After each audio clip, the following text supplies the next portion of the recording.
Good morning. Glad you could join us. I want to share some things that were inspired, and some of the things are actually from the book New Morning Mercies by Paul David Tripp.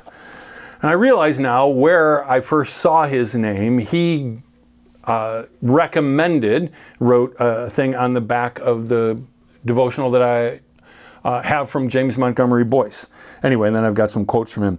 In Revelation chapter 22, verse 13, in case you're wondering, that is the final chapter of the Bible. So this is very close to the end of the book. And Jesus says, I am the Alpha and the Omega, the first and the last, the beginning and the end. I came across that expression, or something similar to it, in a writing by Paul David Tripp. And just thinking about the fact that some people, I try to get the expression right, God knows the end from the beginning. Some people say he knows the beginning from the end. It's like, he knows both, but the one that's a little bit more challenging is knowing the end when the whole thing starts. But he does. And the Bible, what are the first four words? In the beginning, God. And then in the final book of the Bible, in chapter 1, chapter 21, and chapter 22 of the book of Revelation, God reveals himself. He says, I am the beginning and the end. And ultimately, the whole story is about God and God's work of redemption for us. If you had the chance to see any of the pictures from Artemis 2, I hope you were just blown away as I am to see these images of this planet that we live on that looks so beautiful, and you just think, how could anything possibly go wrong here? And yet, boy, it sure has. And but God is redeeming the whole thing, and you read the end of the book, and you know that things are going to end well. Well, a few things I want to pick up from him. The Bible, no doubt, is a big picture kind of book. And it lets us know that there is something that is far beyond just us here on this planet. I'm not talking aliens. I'm talking God. I'm talking the kingdom of heaven. If eternity is the plan, then it makes no sense to shrink your living down to the needs and wants of this little moment. But we can do it. If I'm watching a sporting event that I care very much about, that's all I care about at that particular moment. I've been known to kind of lose my mind when, especially when there's a championship, a win. I don't care what other people think. I'm just going nuts. I'm going out of my mind. I'm not thinking about anything else but that in that moment.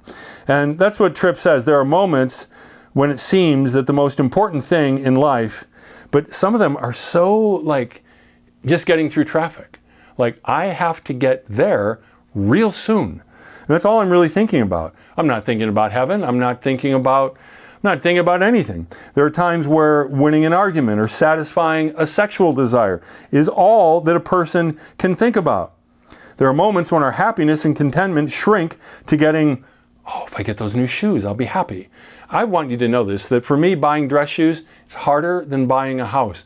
I do believe that in the last 20 years, I've purchased more properties than I have dress shoes. I can't pull the trigger on shoes. But sometimes we're all focused on the next 10 minutes, that steak that I'm about to have. We are fickle, amazingly wonderful, but people that wander.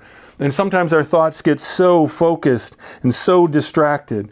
But you know what? God wants to give us grace to raise us up above the things that it's so easy to get caught up in the moment. And it's good to live in the moment, but you know what I'm saying, when something about your car or something about the Cubs or the White Sox is more important than anything else, it's a little bit of a wrong focus.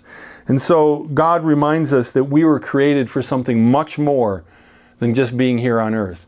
We are eternal beings in a temporary world. And if you read from Genesis to Revelation, you'll realize there is a big beginning and there is an end. And we weren't meant to live the way that we just live here, because all that we do is meant to have a connection with God, the God of beginnings and endings, by whom and for whom we were created. May you connect with your Creator today, and may He help you to see the big picture and then the bigger picture, the eternal picture. God bless you.